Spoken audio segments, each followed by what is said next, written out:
tous, bienvenue sur Bana, émission de l'Église de l'Arche de Paix, consacrée à l'édification de la famille. Une famille forte pour une Église forte. Le culte familial regroupe au premier abord l'ensemble des moments que nous consacrons à l'adoration, à la prière et au partage de la parole de Dieu en famille. Malheureusement, nous avons du mal à honorer ce rendez-vous et à l'établir durablement dans nos foyers, et nous nous contentons de moments de prière extraordinaires. Pourquoi?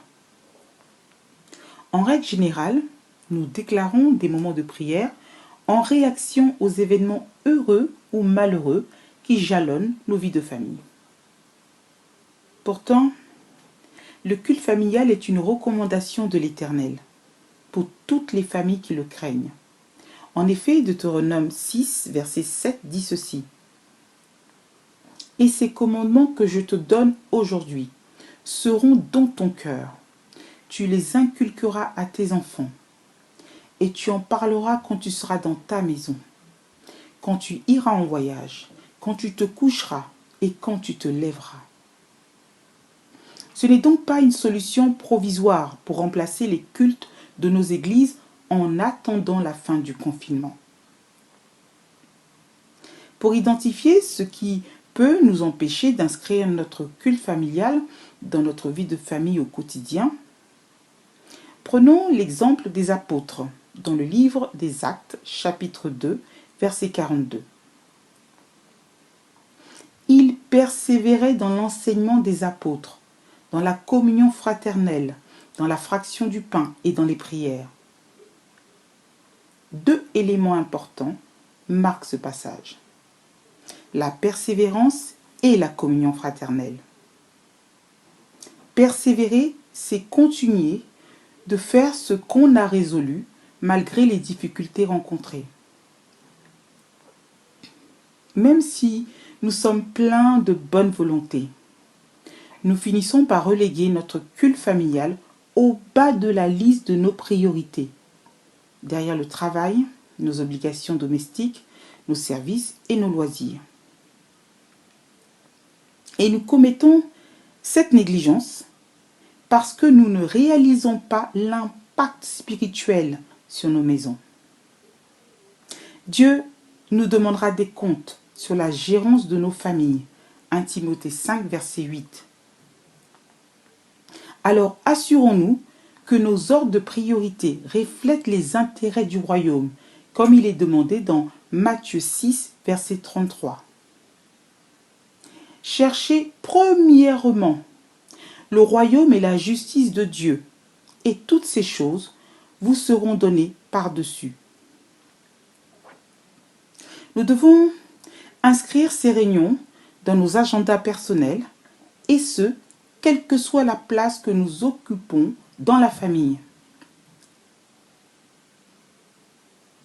De manière pratique, n'hésitons pas à confier à Dieu l'organisation et le contenu de ces cultes. Par exemple, définir des horaires, des jours, une fréquence de culte compatible avec l'organisation de la maison. Définir qui apportera la parole, qui conduira les moments de prière ou de louange, et maintenir ces rencontres coûte que coûte, même si certains membres manquent à l'appel.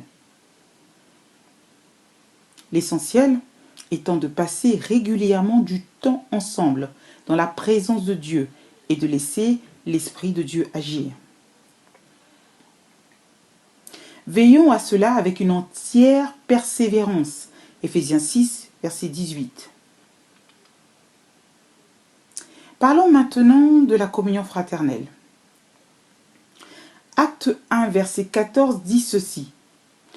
Tous d'un commun accord persévéraient dans la prière avec les femmes et Marie, mère de Jésus, et avec les frères de Jésus. Les apôtres agissaient tous d'un commun accord et persévéraient dans la communion fraternelle. Cette communion sous-entend une bonne communication. Le manque de communication fait entrer la division dans nos foyers de manière subtile et désactive la puissance du culte familial, comme l'atteste Marc 3, verset 25. Si une maison est divisée contre elle-même, cette maison ne peut subsister. Par exemple, pour éviter d'envenimer une situation tendue, nous préférons stopper toute communication verbale, en prétextant vouloir conserver la paix. Mais c'est plutôt notre façon d'exprimer une désapprobation silencieuse, en nous isolant les uns des autres. Ce n'est pas ce que Dieu nous enseigne. Lorsque Adam et Ève ont péché dans le jardin d'Éden, Dieu n'est pas resté silencieux. Il est venu à leur rencontre pour engager la discussion, donnant ouverture à une solution. Genèse 3, verset 8 à verset 24. À notre tour, favorisons la communication et le partage avec la sagesse que nous donne l'Esprit de Dieu. Ça va? Que fais-tu aujourd'hui? Est-ce que je peux t'aider? Ce sont des exemples de questions simples qui ouvrent le dialogue et permettent d'installer un climat de confiance. La finalité étant de pouvoir nous confesser les uns aux autres et prier les uns pour les autres. Jacques 5, verset 16. Retenons que les fruits de nos échanges sont des sujets de prière sur lesquels nous pourrons nous soutenir et nous accorder.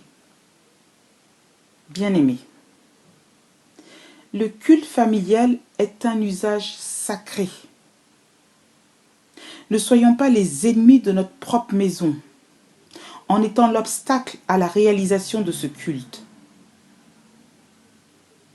Au contraire, chérissons ces moments précieux où nous pouvons nous connecter à Dieu, Jacques 4, verset 8, l'écouter, nous donner des instructions propres à notre famille et des directives pour notre futur, comme il est écrit dans Jérémie 33, verset 3. Invoque-moi et je te répondrai. Je t'annoncerai de grandes choses, des choses cachées que tu ne connais pas. Veillons à la communion, afin que nos prières montent vers le trône de Dieu et lui soient agréables. Merci de votre écoute. Que Dieu bénisse votre maison et à très bientôt sur Bana.